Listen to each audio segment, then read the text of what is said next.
History made 10 years ago today. Thousands filling the streets in Columbia to watch as the Confederate flag was permanently removed from the statehouse grounds. The racially charged shooting at Mother Emanuel AME Church just 1 month earlier led to that historic move. Now, 10 years later, a lot of people are asking what has changed, if anything. Our Brian McConkey is in the studio with more on that. Brian.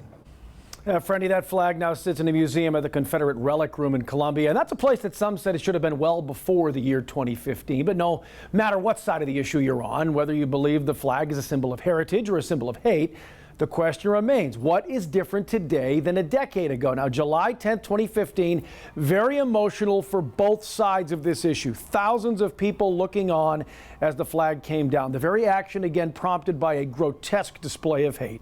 9 people shot and killed during a Bible study at historic Mother Emanuel Church in Charleston just weeks earlier. And pictures of the shooter draped in the Confederate flag surfaced shortly after. Now, since the flag came down, there's been a push to pass a hate crime law in this state, but some would argue not very aggressive of a push. The proposal is in fact named after Senator Clementa Pinckney, who was killed in the church massacre. Now, this is passed in the House, but it always seems to run into a brick wall in the Senate. No movement at all this past year. Some want to know why, including those in the faith community.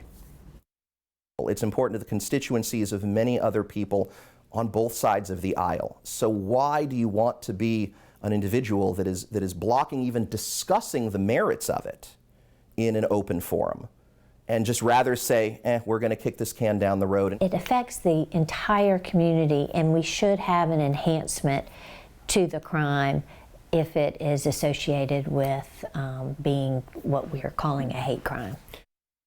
Now, South Carolina remains one of just 2 states without a hate crime law in the books. The other is Wyoming. Now, despite rallies at the State House in recent months, the issue wasn't addressed during this year's legislative session, and it remains to be seen if it will be taken up when lawmakers get back to work at the State House in January.